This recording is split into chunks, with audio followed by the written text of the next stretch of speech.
তোমার শালা ড্রাইভার হিসেবে চালাবে আর তোমার মেয়ে প্যাসেঞ্জার হিসেবে বসবে পিছনে, একটা ভোঁ ভোঁ গাড়ি দিলে চলবে, আর বেশি কিছু নাই। আর বর্তমান জামানা তো বুঝছেন, হাতে মেয়েদের পুরো ভালো সোনার গয়না সাজিয়ে দেবেন, আর কিছু টাকা দেবেন, ওই লাখ 10 দিলে হবে, আর একটা দুতলা বাড়ি করে দিলে হবে। আল্লাহর নবী সাল্লাল্লাহু আলাইহি ওয়াসাল্লামের জামানায় সাহাবীদেরকে বিয়ে হয়েছিলেন। সাহাবীদেরকে বিয়ের সময় কিছু কিছু সাহাবীদের খেজুর পর্যন্ত একটা খেজুর আর কিছুটা পানি দিয়ে বিবাহ বার্ষিকী শেষ হয়ে গিয়েছে। সুন্নাত তরিকায় আল্লাহর নবী খেজুরটা খেয়ে আবার সাহাবীদেরকে দিলেন, তার থেকে আরেকজন সাহাবী খানিকটা চুষে আরেকটা সাহাবীকে দিলেন, সেই সাহাবীটা চুষে আরেক। আজ আমাদের মেয়ে জন্ম দেওয়া কি অপরাধ? আল্লাহর কাছে যদি এই দোয়াটা করে, যারা আজ টাকা নিচ্ছে তারা কিয়ামতের দিন আল্লাহর কাঠগড়ায় গিয়ে কি জবাব দেবে? যে আল্লাহ আমার মেয়েটা হয়েছে বলে, আপনি আমার মেয়েটা দিয়েছেন বলে। এই জন্য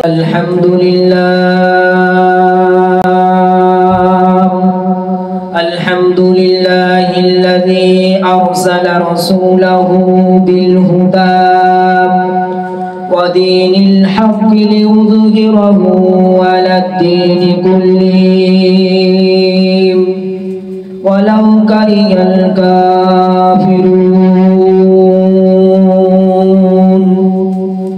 সমস্ত প্রশংসা, সমস্ত তারিফ, সমস্ত গুণগান, সমস্ত গুণকীর্তন সেই মহান আল্লাহ রাব্বুল আলামিনের জন্য, যিনি আসমান, জমিন, গ্রহ, নক্ষত্র এমনকি তামাম পৃথিবীর মালিক। সেই আল্লাহ সুবহানাহু তাবারক ওয়া তাআলার প্রতি একই কণ্ঠে একই আওয়াজে সবাই বলুন আলহামদুলিল্লাহ। যিনি বিশ্বকবি, বিশ্ব নেতা, আকায়ে নামদার, তাজদারে মদিনা, আহমদ মুহাম্মদ মুস্তাফা জনাবে মুহাম্মদুর রাসূলুল্লাহ সাল্লাল্লাহু আলাইহি ওয়াসাল্লামের প্রতি একই কণ্ঠে একই আওয়াজে সবাই বলুন সাল্লাল্লাহু আলাইহি ওয়াসাল্লাম। যিনি মদিনার লাল, আব্দুল্লাহর দুলাল, তাজদারে মদিনা, সরকারে কায়নাত, ফখরে দো জাহান, ইমামুল আম্বিয়া, খাতামুন নবীন, সিরাজুস সাদিকিন, আশরাফুল আম্বিয়া, গোলামে কিবরিয়া, শাফি মাহশার, রহমতে কাউসার জনাবে হুজুরে করিম সাল্লাল্লাহু আলাইহি ওয়াসাল্লামের প্রতি একই কণ্ঠে একই আওয়াজে আরো একবার জোরে শুনে বলা গেল না সাল্লাল্লাহু আলাইহি ওয়াসাল্লাম। আজ বর্তমান জামানা হিসাবে বহু বিদআতি কাজ আজ সমাজে ছড়িয়ে ছিটকে রয়েছে। এই সব সামাজিক কাজগুলো যেমন ধরে নেন নিকাহ হলো আজ সুন্নাত, কিছু কিছু মানুষের উপরে ফরজ হয়ে যায়, কিন্তু আজ এই নিকাহকে হারাম করে দিচ্ছে আজ কিছু মানুষ। আজ মেয়ের বাপের কাছ থেকে বহু ধরনের পণ চাওয়া হচ্ছে, যেটাকে বর্তমানে টাকা হিসেবে, রুপিয়া হিসেবে নেওয়া হচ্ছে। এটা কিন্তু শরিয়াত হিসেবে ঠিক না, হারাম বলে গণ্য হয়েছে। কিন্তু আজ সেটাকে সমাজের দৃষ্টান্তে সেই সব মানুষগুলো যারা নিচ্ছে নরপশুর সমতুল্য। কিসের সমতুল্য বললাম বাবজি? নরপশুর সমতুল্য। আজ নিজের ছেলেকে অপরের কাছে বিক্রয় করে দিচ্ছি কিছু টাকার জন্যে। যে সময় বিয়ের সময় একটা দেখাশোনায় আমি গিয়েছি, যাবার পরবর্তীতে সেখানে বলছে হাজী সাহেব আপনার কত টাকা চাই? আমার মেয়ে গিয়ে সুখে শান্তিতে বসবাস করবে, সংসার ধর্ম করবে, সারা জীবন আপনার কাছে আমি দিয়ে দেব। তাহলে আমি একটা যে কোনো জিনিস তো একটা রুপিয়া হিসেবে যে কোনো জিনিস তো দিতে চাই। বলছে কি বলছো ভাই? আস্তাগফিরুল্লাহ, আমি 7 বার হজ করেছি, নাউযুবিল্লাহ মিন যালিক। আমি 7 বার হজ করেছি, দেখা পাচ্ছ আমার পা ভর বড় পাঞ্জাবি পরে রয়েছি, আমি কি ওই হারাম মাল খেতে পারি? যা জানে আমার বড় জামাই জানে। তাহলে বড় জামাই যদি জানলো, তাহলে তুমি বলতে পারতে না কিছু দেওয়া যাবে না, তুমি ডাইরেক্ট বললো আমার বড় জামাই জানে একটু কেরাটি হিসেবে। আর বড় জামাইকে আগে ভাগে বুঝিয়ে পাইলে শ্বশুর আর শাশুড়ি মিলে ভালো করে বুঝিয়ে পাড়িয়ে বলে দিয়েছে যে বাবজি এমন জিনিস চাইবে যেন আমাদের বাড়িটা একদম 2-3 বছর, 4 বছর, 5 বছর না খেটে আরামসে চলে যায়, এরকম কিছু জিনিস চাইবে। নাউযুবিল্লাহ মিন যালিক। এমন জিনিস চাইবে যেন 2-3 বছর না খেটেও সংসার চলে যায়। তা গিয়ে বলছে আমার শালার বিয়েতে আমি বেশি কিছু চাই না, তোমার মেয়ে আমার শালা ড্রাইভার হিসেবে চালাবে আর তোমার মেয়ে প্যাসেঞ্জার হিসেবে বসবে পিছনে, একটা ভোঁ ভোঁ গাড়ি দিলে চলবে, আর বেশি কিছু নাই। আর বর্তমান জামানা তো বুঝছেন, হাতে মেয়েদের পুরো ভালো সোনার গয়না সাজিয়ে দেবেন, আর কিছু টাকা দেবেন, ওই 1,10,000 দিলে হবে, আর একটা 2তলা বাড়ি করে দিলে হবে। নাউজুবিল্লাহ মিন যালিক। এত বড় হারামখোর নিয়ে তো পায়খানায় গিয়ে কিছুটা গু খেলেতে কাকিয়া সাবান দিয়ে কোনো মানুষ বুঝতে পারতো না। আজ জগতের সামনে যদি না তুমি ধরা পড়ে গেলে, কাল কিয়ামতের সামনে আল্লাহর কাছে আল্লাহর কাঠগড়ায় গিয়ে কি জবাব দেবে মুসলমান? একই কণ্ঠে একই আওয়াজে একবার বলো যে মুসলমান তুমি কি জবাবটা দেবে আল্লাহর কাছে গিয়ে? কি জবাবটা দেবে যখন তোমার ধরা হবে, পাকড়াও করা হবে? তাহলে তুমি আজ কিছু টাকার জন্য তোমার ছেলেকে ওরকম কিছু রুপিয়া হিসেবে বিক্রয় করে দিচ্ছ। আজ ওই নিকাহটা হয়েছিল সুন্নাতপন্থী। আল্লাহর নবী সাল্লাল্লাহু আলাইহি ওয়াসাল্লামের জামানায় সাহাবীদেরকে বিয়ে হয়েছে কেমন জানেন? আল্লাহর নবী সাল্লাল্লাহু আলাইহি ওয়াসাল্লামের জামানায় সাহাবীদেরকে বিয়ে হয়েছিলেন। সাহাবীদেরকে বিয়ের সময় কিছু সাহাবীদের খেজুর পর্যন্ত, একটা খেজুর আর কিছুটা পানি দিয়ে বিবাহ বার্ষিকী শেষ হয়ে গিয়েছে। সুন্নাত তরিকায় আল্লাহর নবী খেজুরটা খেয়ে আবার সাহাবীদেরকে দিলেন, তার থেকে আরেকজন সাহাবী খানিকটা চুষে আরেকটা সাহাবীকে দিলেন, সেই সাহাবীটা চুষে আরেকটা সাহাবীকে দিলেন, আরেকটা সাহাবীকে দিলেন। এরকম করতে করতে পুরো দলবদ্ধ হয়ে সবাইকে ওই খেজুরে, একটাই খেজুরে আর একটু অল্প পানি দিয়ে বিবাহ বার্ষিকী হয়ে গিয়েছে। আজ কোটি কোটি টাকা দিয়েও বিবাহ বার্ষিকী হয়, কিন্তু এর মধ্যে মেয়ের বাপের বেশি মাস যায়।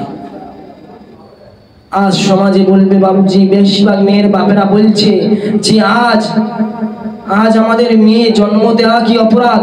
আল্লাহর কাছে যদি এই দোয়াটা করে, যারা আজ টাকা নিচ্ছে তারা কিয়ামতের দিন আল্লাহর কাঠগড়ায় গিয়ে কি জবাব দেবে?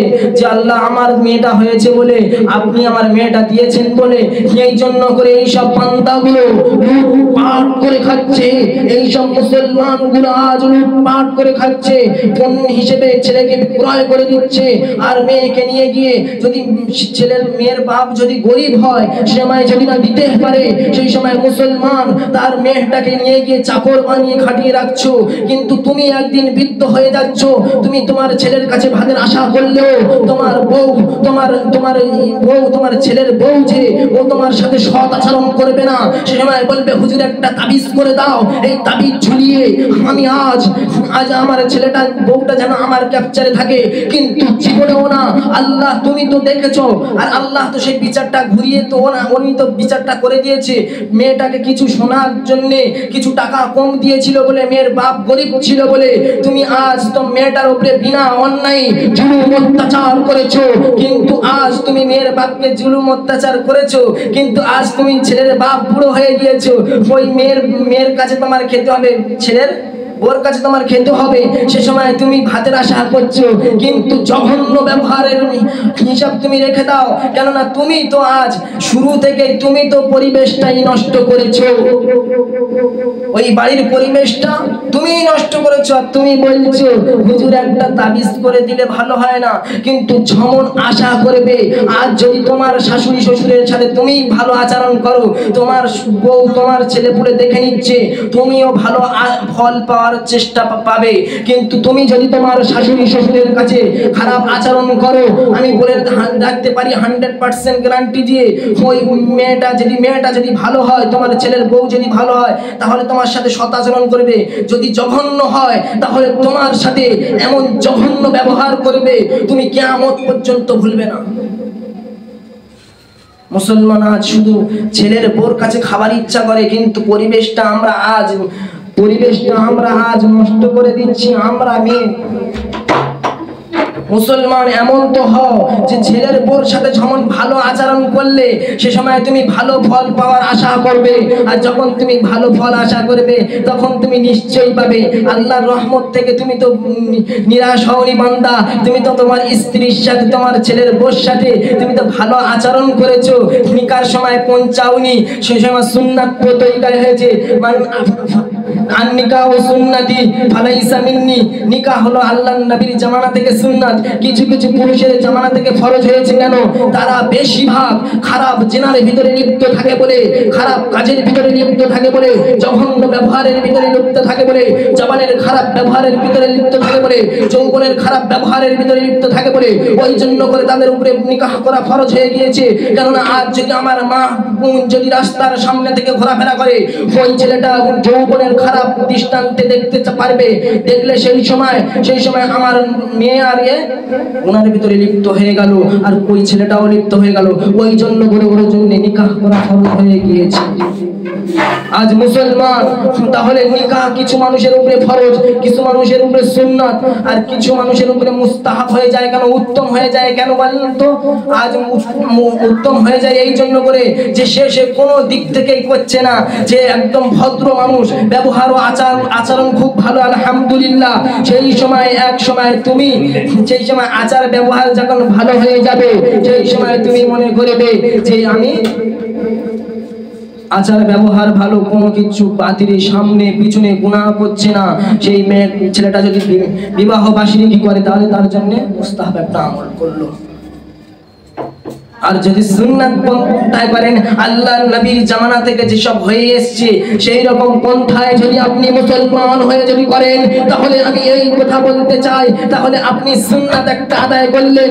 সুন্নাত আদায় করলে যেমন সওয়াব হয়, ওরকম অতরূপ পূর্বে ওই সওয়াবের কান্ডারি আপনি হয়ে গেলেন, ওই সওয়াবের মালিক আপনি হয়ে গেলেন। তাহলে আজ এই বয়ানের ভিতরে বুঝতে পারলেন কি যে হক আজ নিকাহ করার সময় ছেলেদেরকে বলছি, নিকাহ করার সময় তাহলে ফোন নেওয়া যাবে না, মোটর সাইকেল নেওয়া যাবে না, কিছু টাকা নেওয়া যাবে না, গাড়ি নেওয়া যাবে না, বাড়ি নেওয়া যাবে না।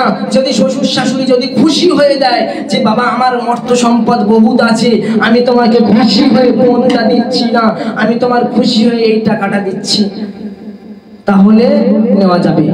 আর যদি নেন, সে যদি নেন তাহলে কিসের জন্য নেবে জানেন? বাথরুমের কাজে লাগাবে, হারাম জায়গায় হারাম মাল। যখন আপনার স্ত্রী ঝগড়ার সময় বলবে, সেই সময় বলবে এই তোর বাপের টাকায় মুখি, তোর বাপের টাকায় পেশাব করি, পায়খানা করি, একটা বলার পজিশন থাকবে নাকি? আর যদি আমরা যদি এই পেশাব পায়খানা না করে শুধু যদি হাঁসের মতো গিলি, কিয়ামতের দিনেও ধরা পড়বো আর এখানেও গাল খেয়ে মরে যাব। তাহলে এরকম হতে হবে মুসলমান। কোনটাকে সাবধানে নেবেন, নিয়ে পায়খানা পেশাবখানার কাজে লাগবেন, পায়খানা পেশাবখানার কাজে লাগাবেন। আজ শুধু হারাম মাল নিচ্ছি আর খাচ্ছি আর ভক্ষণ করছি, কিয়ামতের দিনে কি হিসাব দিতে হবে না? আল্লাহর কাঠগড়ায় কি দাঁড়াতে হবে না? সে সময় আপনি কি জবাবটা দেবেন? মুসলমান, নিকাহ তো সুন্নাত হয়েছে, নিকাহ তো মুস্তাহাব হয়েছে, নিকাহ তো ফরজ হয়েছে। মুসলমান, তুমি নিকাহ করেছো ঠিক আছে, কিন্তু নিকাহের সময় পৌঁছাওয়া যাবে না, আর তুমি চাইলে হারাম ছাড়া খেলে না, তাহলে তুমি মুসলমান নামের নামদারিওয়ালা সেই সব পুরুষদেরকে আমি বলবো, তুমি পুরুষ নামের কলঙ্ক, পুরুষ নামের জঘন্য, পুরুষ নামের কলঙ্ক, জঘন্য নরপশু। কেননা আপনি পুরুষদেরকে বদনাম করছেন, যারা বড় বড় আলেম ওলামাদেরকে বদনাম করছেন, যারা ফোন নেয়নি আর যারা ফোন নিয়েছে তাদেরকে, তাদের একটা দলবদ্ধে একটা লোক বেড়ে গিয়েছে, তাদের দলবদ্ধের একটা লোক বেড়ে গিয়েছে নাকি? তাহলে ফোন নেওয়া যাবে না।